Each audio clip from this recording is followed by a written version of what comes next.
Grazie a tutti di essere qui e grazie a chi ha organizzato questo incontro.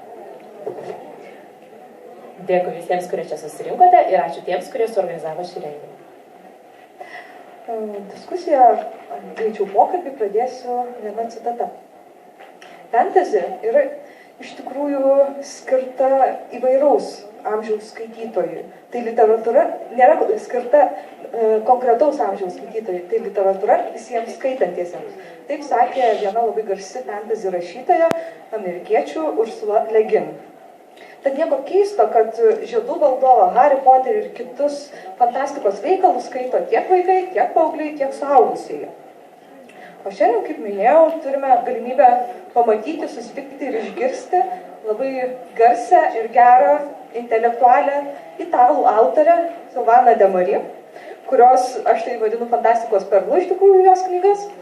Tai yra, šiandien pristatysime paskutiniuosius užkeikimus, o tai yra paskutinio elfo ir paskutinio orko tęsinys.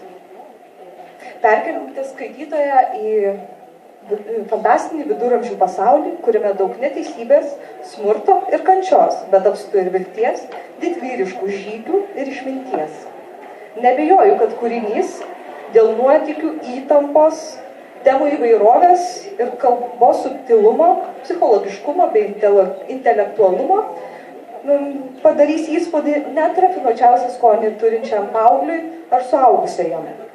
Taigi, su Silvana De Mari kalbėsimės apie jos gyvenimą, kūrybą bei apie jo pačiai autoriai labai svarbią laisvos valios temą. Susirinkusiams turbūt būtų įdomu išgirsti, kaip chirurgė, dirbusi Etiopijoje, nusprendė grįžti į Italiją, tapti psichoterapeutą ir dar pradėti rašyti vaikams, jaunimui fantasy literatūrą. Benissimo, comincio col spiegare che cos'è la letteratura fantastica. La letteratura fantastica sempre è il posto dove noi teniamo i mostri. Quando qualcosa è troppo atroce perché ci brucierebbe gli occhi per l'orrore se osassimo guardarlo, noi lo nascondiamo nelle volute d'oro ed argento. Taip, tai norėčiau pradėti paaiškindama, kas yra fantasy, ką reiškia fantasy žanras. Fantasy kūriniai tai yra vieta, kur mes paslepiame baisiausias savo pabaisas. Kai kas nors yra taip baisu, kad nedrįstame tam pažvelgti į akis, nes jos tiesiog sudegtų iš siaubo, mes tą pabaisą įkūnijame į fantasy žanrą. Voi avete spiegato questo nel mito di Pegaso. È un mito molto antico.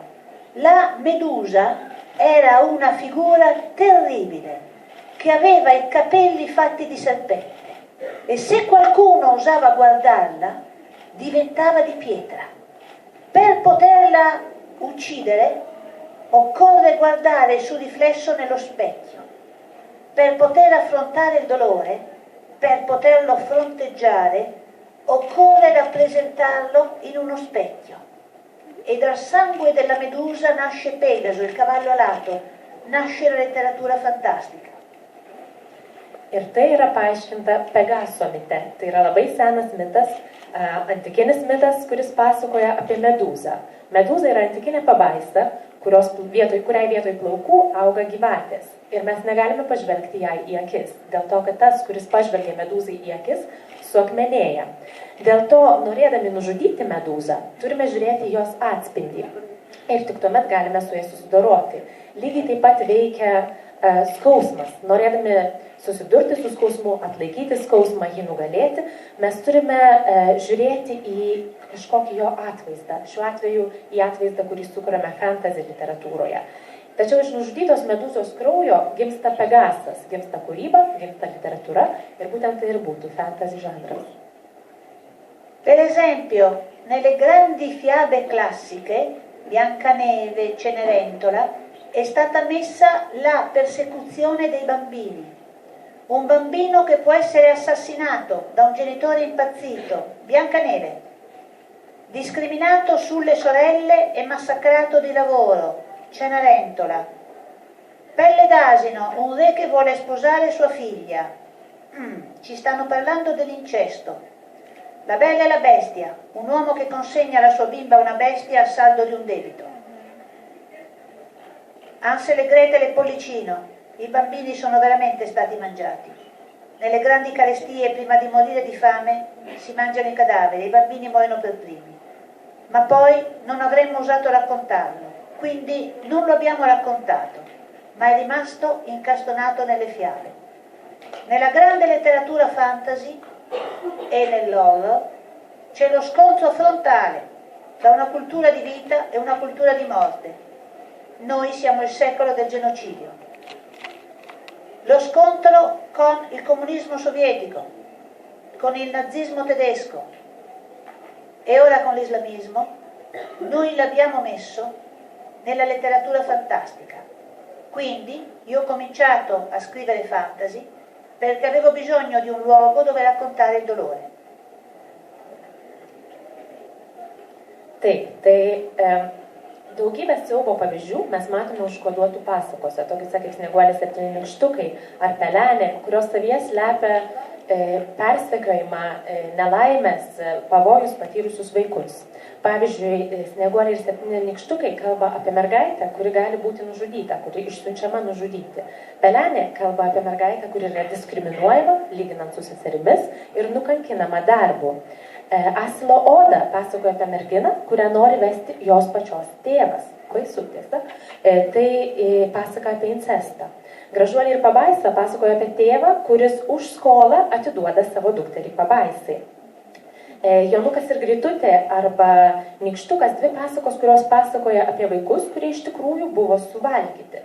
Ir tai nėra vaizduotės padariniai, taip iš tikrųjų nutinka gyvenime.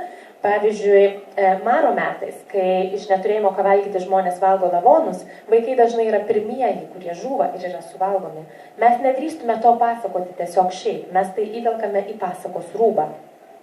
Ir šiais laikais mes gyvename genocido amžiuje. Gyvename amžiais, kuriais klestėjo komunizmas, nacizmas, dabar klesti islamizmas ir visa tai yra genocido formos.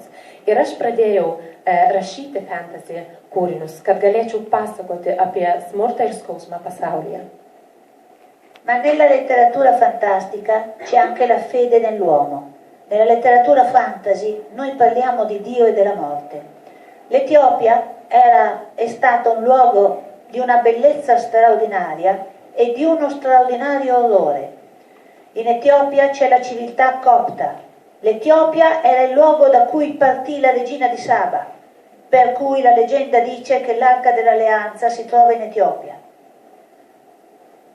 Le straordinarie strutture architettoniche delle chiese monolitiche scavate nella roccia, la profondità di questa civiltà plurimillenaria e insieme l'orrore di una terribile dittatura comunista, la dittatura di Mengistu. C'erano i soldati sovietici quando io sono andata in Europa e loro avevano deportato le popolazioni contadine causando 1 milione di morti di fame, più o meno come è successo in Ucraina nel 1932. E come fare a mettere insieme l'orrore e la bellezza? La letteratura fantastica. Tačiau be viso to siaubo, apie kurį jau kalbėjau, fantasy literatūra savyje koduoja ir tikėjimą žmogumi. Tai yra literatūra apie Dievą ir literatūra apie mirtį.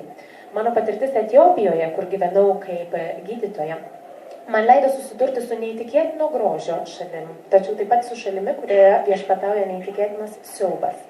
Tai yra šalis, kuri turi labai ilgą istoriją, daugybės tūkstančių metų istoriją, iš kurios save kildinama Sabos karalienė, kurioje pagal legendą tikima yra Sandoros skrynia, kuri stebina nuostabiomis olose iškirstomis monolitinėmis bažnyčiomis. Tačiau kartu tai šalis, kurioje man ten gyvenant viešpatavo komunistinė diktatūra, kur man išvykus į Europą, į tą šalį suvažiavo sovietų kariai, kurie ištrėmė kaimo žmonės ir taip pasmerkė šalį apie 1 milijoną šalies gyventojų mirti iš bado, panašiai kaip 32-aisiais nutiko Ukrainoje. Ir kaip galime suderinti tokį nuostabų grožį ir kartu tokį didžiulį siaubą. Grožį ir siaubą man suderina fantasy literatūra. Perché il Medioevo? Perché è l'epoca dove noi siamo nati, dove la civiltà europea è nata, l'epoca straordinaria dove abbiamo costruito cattedrali di una bellezza sconvolgente, dove sono state scritte opere come la Divina Commedia di Dante. Kodėl aš rašau apie viduramžius primenantį pasaulį? Todėl, kad viduramžiai yra epocha, kurioje mes atsiradome kaip civilizacija, kaip Europos kultūra. Tai yra epocha, kurioje mes pastatėme kvapą gniaužiančias katedras, kurioje buvo parašyti tokie šedevrai kaip Dantės Dieviškoji komedija.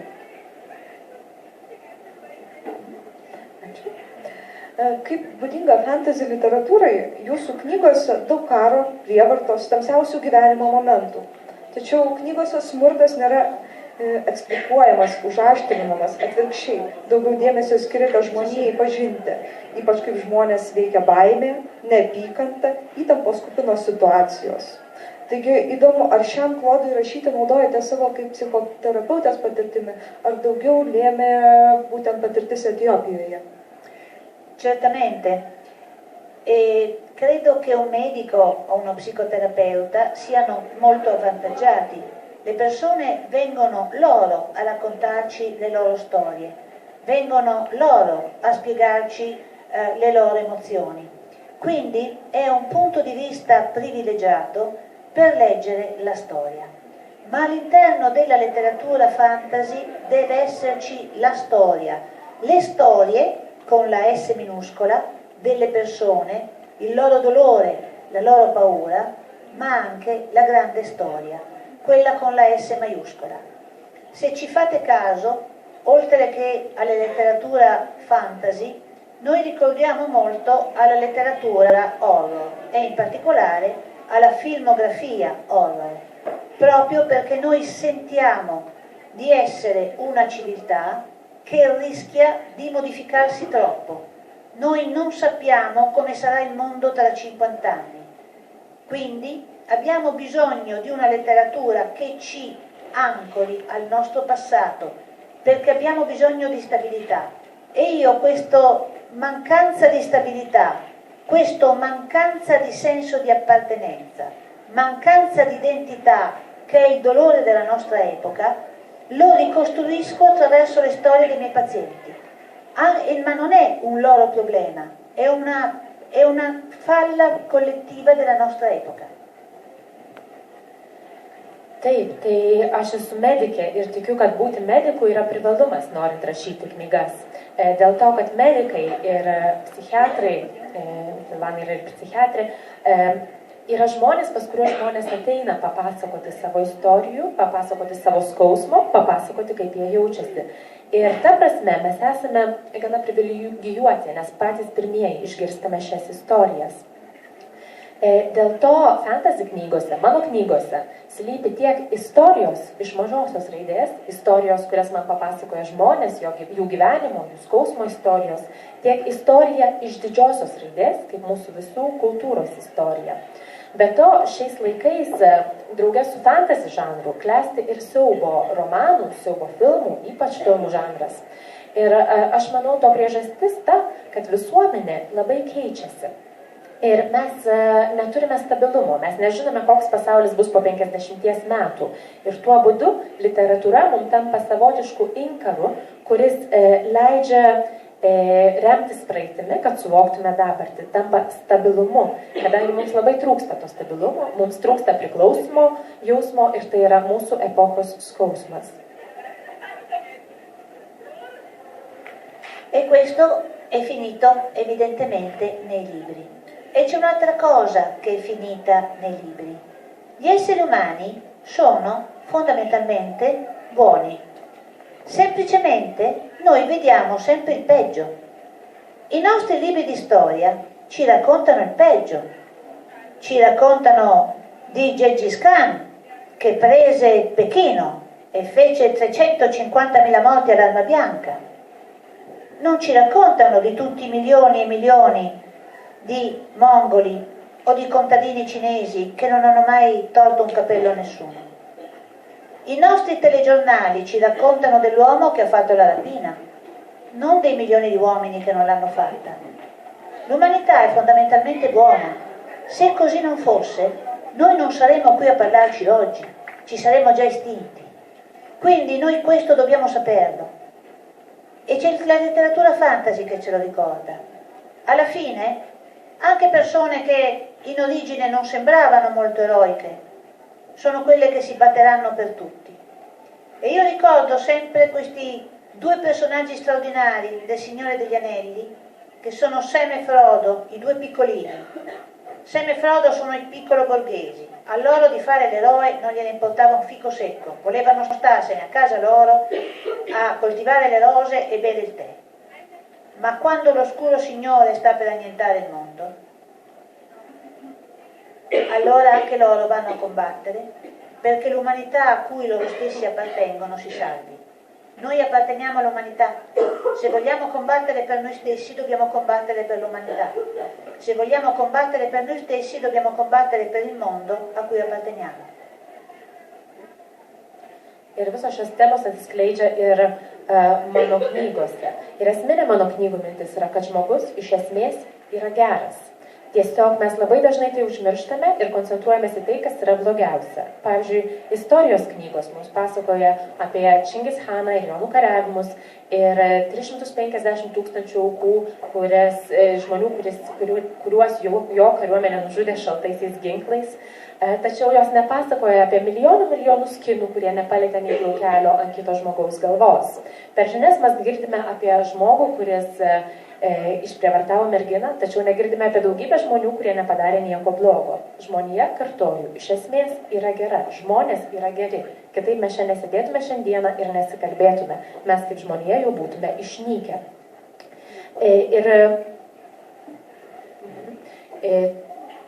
Fantasy būtent to mus ir moko. Fantasy mus moko, kad visi esame geri, visi esame herojai ir netgi tie, kurie mažiausiai panašus į herojus, gali virsti herojiškais, jeigu to prireikia.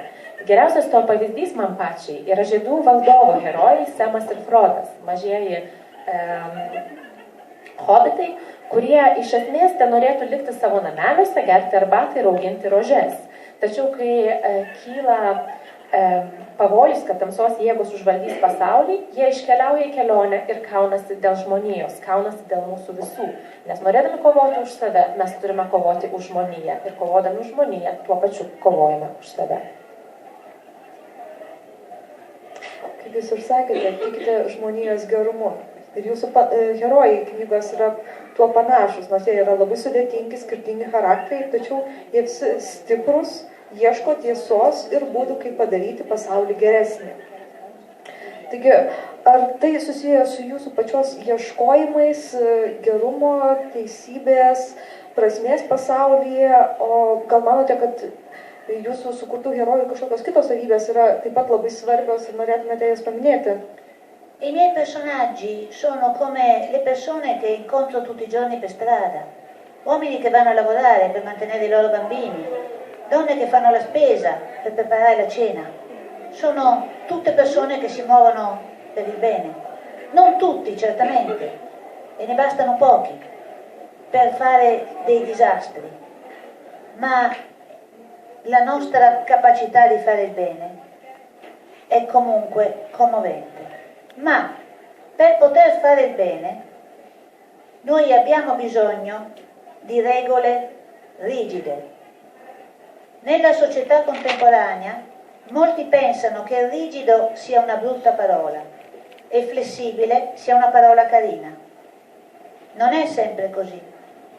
Io sono un ex chirurgo. In sala operatoria le leggi della sepsi devono essere rigide. Le leggi morali devono essere rigide.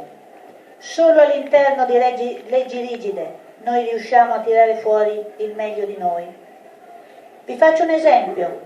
Io credo che tutti voi conosciate la fiaba di Biancaneve. La regina vuole uccidere Biancaneve, non perché Biancaneve voglia rubarle il trono, ma perché è più bella di lei. L'invidia è una delle maggiori cause di disastro.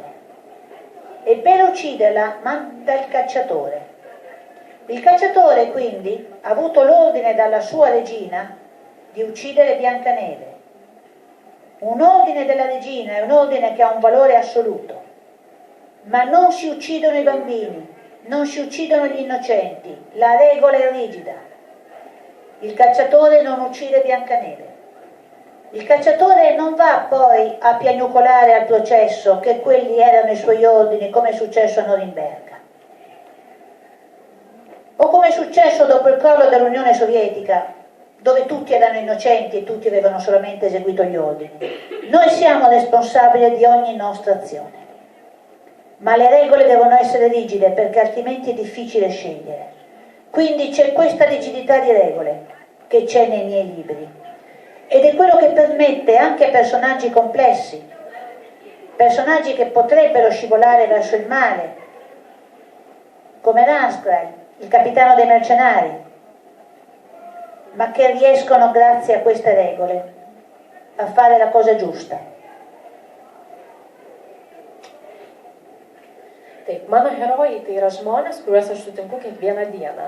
Tai yra vyrai, kuriuos sutinku eidami į darbą, paprastos moteris, kurios apsipirkinėja, kad pagamintų šeimai vakarienę. Dažniausiai pasakoju visiškai paprastų, gerų žmonių istorijas. Tačiau visuomet pasitaiko ir blogų žmonių. Ir užtenka vos kelių tokių, kad jie sukeltų tikrą nelaimę, tikrą katastrofą. Tačiau kas yra svarbiausia ir kas jaudina labiausiai, tai žmonijos gebėjimas būti gera. Tačiau svarbu suprasti, kad visuomenėje galėtų viešpatauti gėris, reikalingos griežtos taisyklės. Šiais laikais mes esame linkę nuvertinti griežtas taisyklės ir teikti, kad tai lankstumas yra privalumas, o bet kokios griežtos taisyklės turėtų būti vengtinos. Aš pati esu medikė, esu chirurgė ir galiu pasakyti, kad stovint operacinėje griežtos taisyklės yra privalomos. Griežtos taisyklės, norint užkirsti kraujo užkrėtimą, jos turi būti griežtos. Lygiai taip pat moralinės nuostatos turi būti griežtos. Ir geras to pavyzdys galėtų būti pasaka apie Snieguolę ir 7 nykštukus. Šioje pasakoje karalienė išsiunčia medžiotoją nužudyti Snieguolės. Ne dėl to, kad ji norėtų atimti iš jos karalystę, tiesiog dėl to, kad jinai yra gražesnė. Taigi pavydas labai dažnai yra blogio priežastis. Medžiotojas gavo įsakymą, jis gavo įsakymą iš karalienės, tai yra aukščiausias įsakymas, jam negalima pasipriešinti ir jis turi nužudyti Snieguolę. Tačiau tai yra visiškai nekvestionuotinas įsakymas. Tačiau jisai supranta, kad lygiai taip pat nekvestionuotina yra norma, kad vaikai nežudomi, kad nekaltieji nežudomi. Ir jisai nesvarsto galimybės nužudyti Snieguolę. Jisai neieško pasiteisinimų, kad toks buvęs nurodymas, kurį jisai tik įvykdė. Deja, žmonės ne visada prisiima atsakomybę. Ir jeigu prisiminsim Nürnbergo teismus arba Sovietų sąjungos žlugimą, labai daug žmonių po to teisinosi, kad jie buvo nekalti, kad jie tiesiog vykdė nurodymus. Tačiau mes turime suprasti, kad mes prisiimame atsakomybę už savo veiksmus ir mes turime vadovautis moralinėmis normomis, kurios privalo būti griežtos.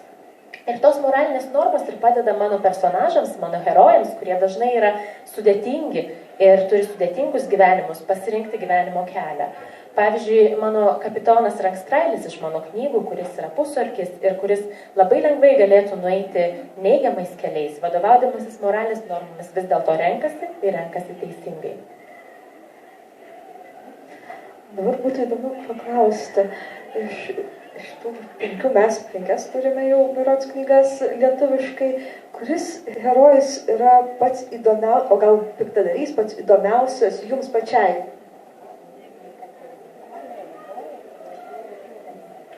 Io sono un po' imbarazzata a rispondere a questa domanda perché dovrò fare un pochino di quello che si chiama spoiler, ma senza alcun dubbio è il capitano Ranscray. Il personaggio che amo di più è il capitano dei mercenari, perché è un personaggio che ha durante la sua vita un grande numero di possibilità di cadere dalla parte sbagliata, di diventare feroce, di fare il male, ma lui riesce sempre a fare la cosa giusta. Lo amo molto perché in realtà lui è figlio di un atto morale, un atto etico, perché è figlio dello stupro etnico. Man visada sunku atsakyti į šitą klausimą ir šiandien sunku jį atsakyti dėl to, kad bijau, kad truputėlį galbūt išduosiu siužetą. Tačiau labiausiai myliu kapitoną Rangstrailį, samdytų karių kapitoną, kuris yra labai dviprasmis personažas, dėl to, jog jis visuomet turi galimybę paslysti, visuomet turi galimybę pasirinkti neteisingą kelią, tapti žiaurus, padaryti ką nors blogo. Tačiau jis visuomet pasirenka tiesą ir teisingą kelią. Ir aš jį labai myliu kaip personažą dar ir dėl to, kad jo istorija prasideda labai sudėtingai.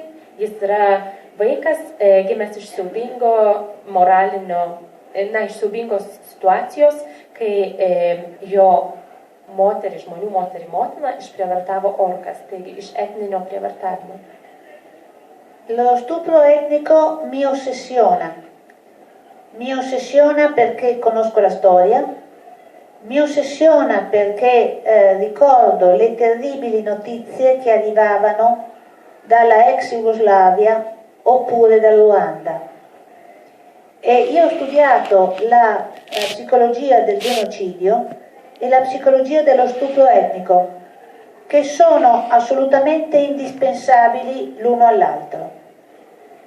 La madre di Rangstrail, mi scuso per lo spoiler, è stata aggredita dagli orchi. Lui quindi è figlio degli orchi, come molte altre donne. E come molte altre donne è rimasta incinta. Le altre donne hanno ucciso i bambini, lei no, perché non si uccidono i bambini mai. E ora, se ci pensate un attimo, voi non lo so, noi italiani sicuramente sì. Io non conosco bene la storia della Lituania, sia altrettanto drammatica della nostra, un filo più calma, non oso pronunciarvi su di voi, ma su di noi nessun dubbio.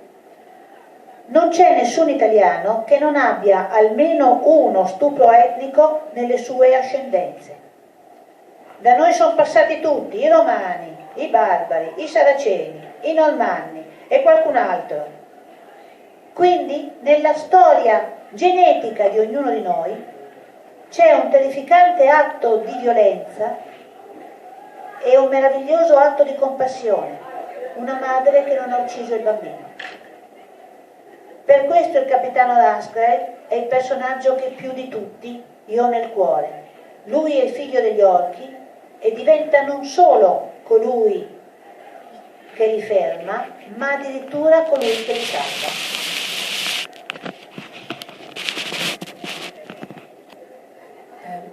Tokia tema, prievartavimo vykstančio per genocidus ir karus tema, pripažinsiu, mane labai įtraukia. Ir aš puikiai prisimenu faktus iš ex-Jugoslavijos, iš Ruandos, kurios mus pasiekdavo karo tenai metais. Aš pati kaip psichologė studijavau genocido psichologiją ir lygiai taip pat prievartavimo karų metu psichologiją. Ir dėl to ši tema man labai įdomi. Rangstrailis, kaip jau minėjau, gimė motinai, kuri buvo užpulta orko, taigi jis yra orkų vaikas. Jo motina nebuvo vienintelė tokia motina, kurią užpuolė, išprievartavo orkai ir ji liko nėščia. Dauguma iš jų nužudė savo vaikus, tačiau Rangstrailio motina ne, dėl to, kad vaikų žudyti negalima. Niekada. Ir aš nežinau, kaip jūs Lietuvoje, dėl to, kad pripažinsiu, nesu gerai susipažinusi su Lietuvos istorija, tačiau mes Italijoje tikrai galiu pasakyti, nerastume nei vieno italo, kurio ilgametėje šeimos istorijoje nebūtų pasitaikę prievartavimo karų metu. Per Italiją praėjo visi - barbarai, saracėnai, kitos tautos. Todėl jau mūsų genuose tolimoje praeityje yra užkoduotas šis baisus žiaurumas prievartavimo karų metu. Tačiau ir nuostabus švelnumas, nuostabi užuojauta, kurios sugebėjo turėti tos motinos, kurios išsaugojo ir užaugino tuos vaikus. Dėl to Rangstrailis ir yra mano mylimiausias personažas, dėl to, kad jis yra orkų vaikas ir vis dėlto jis sugebėjo išgyventi ir ne tik sustabdyti orkus ir išgelbėti žmonių pasaulį, bet ir išvaduoti, išgelbėti pačius orkus. Kai su autorė tarėmės dėl šios diskusijos pokalbio, jinai paminėjo, kad labai nori paliesti laisvos valios temą. Todėl ir tada klausiu, ir dabar klausiu, tai ar laisva valia parašėte šias knygas? Certo, of course. Il libero arbitrio. Il libero arbitrio consiste nel fatto che un personaggio che è nato nel male o dal male possa fare il bene. Perché parlo così tanto del libero arbitrio? Perché è stato annientato. Negli ultimi 60 anni la depressione è aumentata del 1000%, il disturbo fobico è aumentato del 1000%, il disturbo ossessivo è aumentato del 1000%, i disturbi alimentari non li contiamo, diamo la testa nel muro per la disperazione. Cos'è successo? Abbiamo annientato il libero arbitrio. Non è colpa mia, è colpa di mamma, Freud. Non è colpa mia, è colpa della società, Marx. Non è colpa mia, è colpa dei cromosomi, Darwin. È colpa mia. Noi ci dobbiamo sempre assumere la responsabilità di quello che succede e di quello che abbiamo fatto. Abbiamo crimini terribili, il terrorismo, assassini, abbiamo ancora i cadaveri caldi per terra e già qualcuno sta giustificando l'assassino. Poverino, era povero, l'avevano preso in giro a scuola. È colpa mia. Quindi, se vogliamo essere padroni della nostra vita, se vogliamo essere noi i padroni della nostra vita e non i produttori di antidepressivi, assumiamoci la responsabilità delle nostre azioni, tutte. Assumiamoci la responsabilità delle nostre emozioni.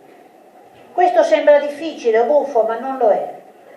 Al mattino decidiamo che sarà una giornata straordinaria, una giornata fantastica. È una giornata in cui noi siamo vivi, non a tutti è stato concesso questo privilegio, quindi guadagniamocelo. Come si fa ad essere padroni delle proprie emozioni? Con una parola magica, uno dei più potenti incantesimi che sia mai stato creato. E questa parola è la parola grazie. Prima di alzarci dal letto ringraziamo, abbiamo dormito con le lenzuola pulite in una stanza non bombardata, ringraziamo per l'acqua corrente, ringraziamo per il caffè, per le scarpe, per tutti coloro che ci amano.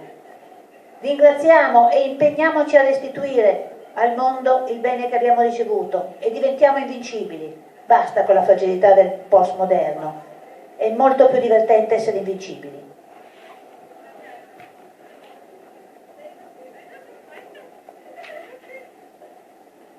Taip, tai kodėl man tokia svarbi laisvos valios idėja?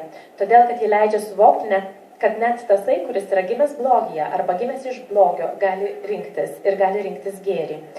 Per pastarosius 60 metų depresijų skaičius pasaulyje išaugo 1,000,000%, lygiai taip pat fobijų skaičius, obsesijų skaičius, o apie maisto sutrikimus, mitybos sutrikimus galime net nekalbėti, galime tiesiog daužyti galvą į sieną.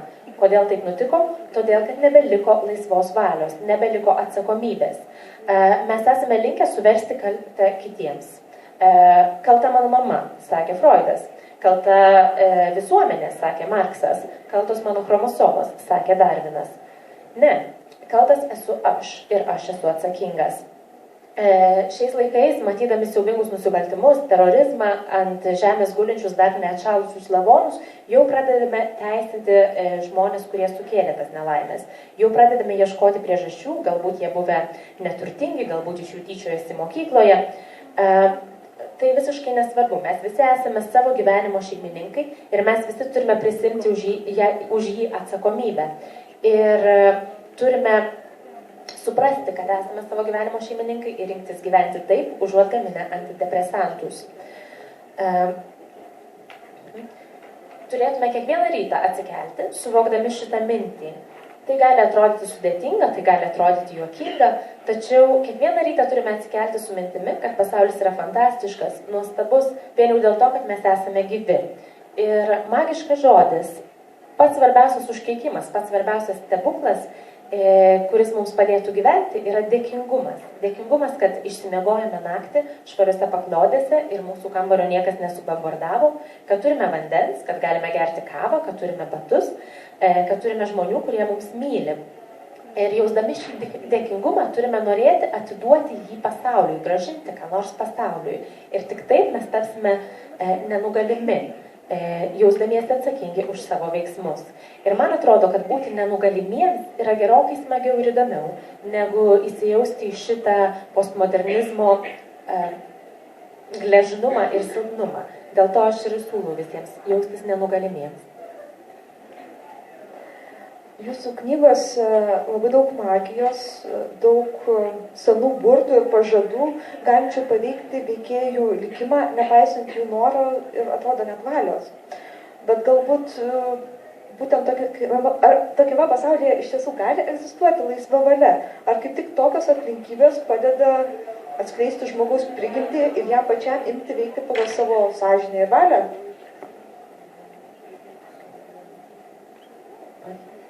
Allora, Gli ultimi incantesimi è un libro che amo molto e dove c'è questo, ci sono questi tre personaggi. Il nano, che è l'intelligenza pratica, Joss, che è l'intelligenza spirituale, e suo fratello Aldrin, che è l'intelligenza cognitiva. Ognuno dei tre è unico e irripetibile e ognuno dei tre riesce a vincere per quello che è. Joss grazie alla sua fragilità. E qui arriviamo alle profezie.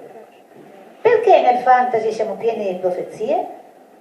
Perché la profezia sostituisce un'altra parola che comincia per P, che è provvidenza. Il fatto che alla fine andrà tutto bene. E se le cose non stanno ancora andando bene, perché non siamo ancora alla fine. La profezia lascia solo una traccia e quindi non scardina il libero arbitrio. Semplicemente a uno che già aveva deciso di fare quella strada in maniera da fare il bene, gli dice dove deve girare e cosa deve fare per aiutarlo, ma non modifica la decisione. Perché metto le profezie nei miei libri? Perché io ho una profezia dentro di me, una profezia in cui credo senza il minimo dubbio, ed è molto bello non avere dubbi. Io per decenni ne ho avuti moltissimi, anzi per decenni non credevo in nulla, mentre adesso ho questa sicurezza assoluta. Io vengo da una città molto bella, Vilnius è splendida, l'ho visitata, è bellissima, e la città da cui vengo si chiama Torino, e a Torino abbiamo uno strano oggetto che si chiama Sindone, la Sacra Sindone, è il telo in cui è stato avvolto Cristo. Non so se lo sapete, ma alla NASA non sono in grado di rifare la Sindone.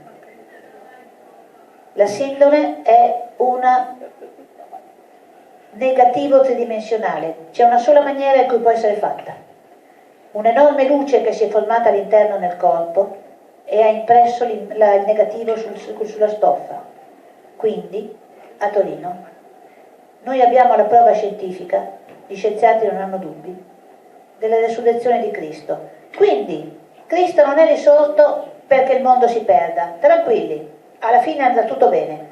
Se non sta ancora andando tutto bene è perché non siamo ancora alla fine.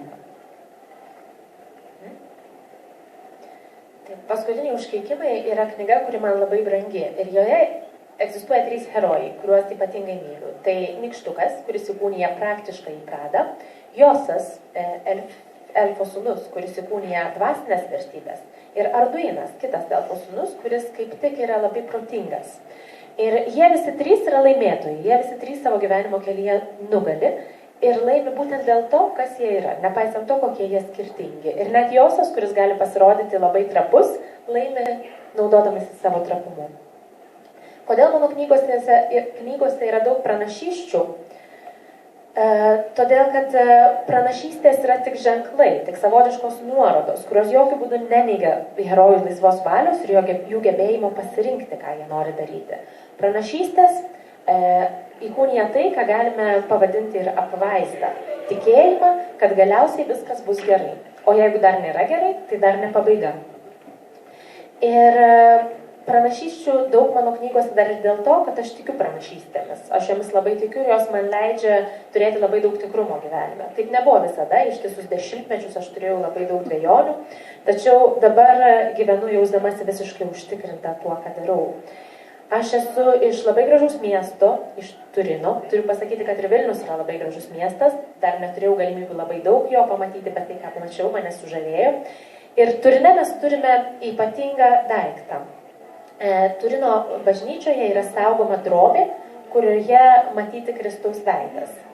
Ir tokio tipo veido atspaudas galėjo susikurti, kaip mokslininkai aiškina, nebent iš labai ryškios, labai stiprios šviesos, kuri apšvietė tą drobę.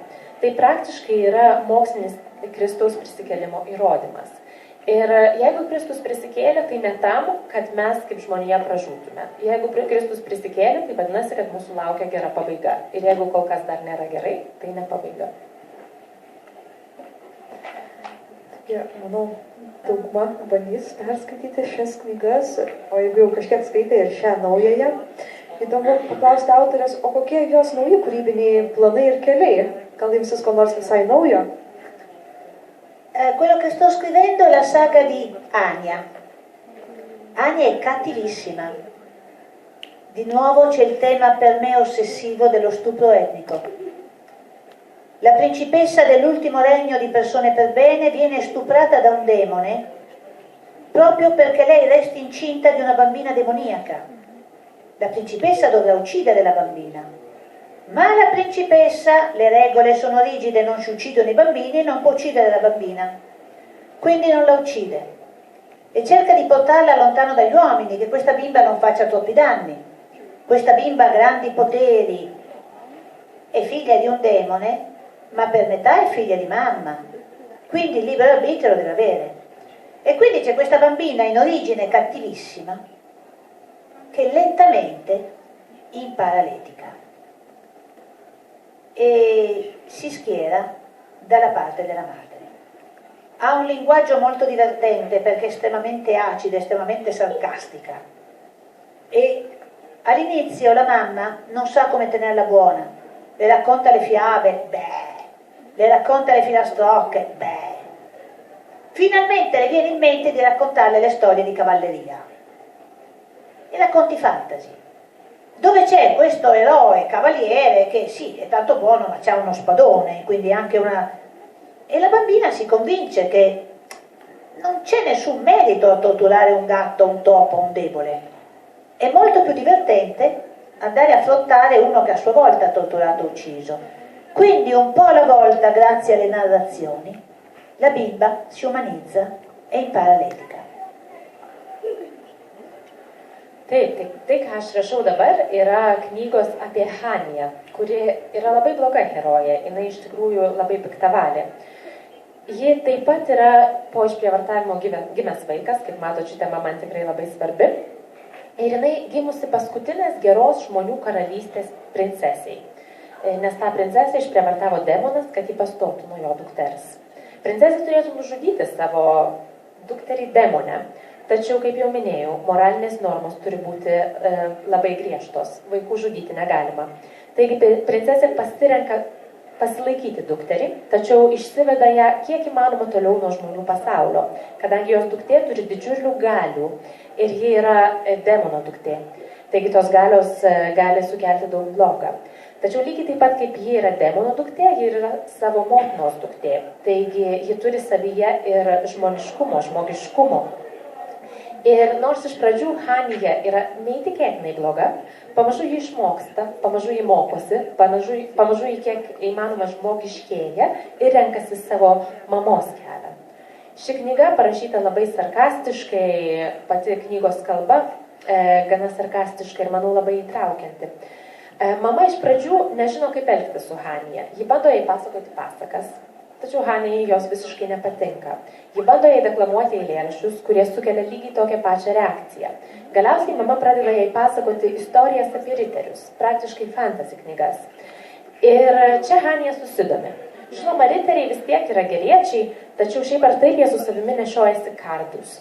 Ir Hanija suvokia, kad jeigu jinai nori ką nors kankinti ar net žudyti, nebūtina kankinti peliukų ar katinėlių, galima eiti kankinti tų, kurie prieš tai kankino kitus. Ir taip jinai renkasi riterio kelią, įkvėpta istorijų, kurias jai pasakojo motina. Dėkojame autoriai ir pabaigai norėčiau paskaityti labai gražią citatą iš vienos autorės knygų. Kai elfas liūdė, liūdėsyje magija paskęsta, kaip paskęsta žmonės vandenyje. Tačiau senelė žinojo, kaip daryti magiškus dalykus. Jei įtemptai apie ką nors galvoji, tai virsta tikrovė. Tačiau jei esi apimtas liūdėsio ir iš tavo galvos išeina vien liūdnos mintis, vien liūdėsys.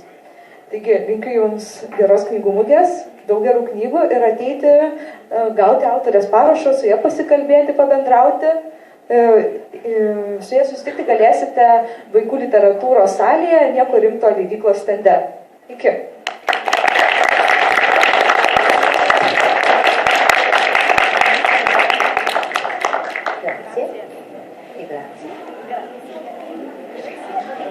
Grazie alla mia magnifica traduttrice.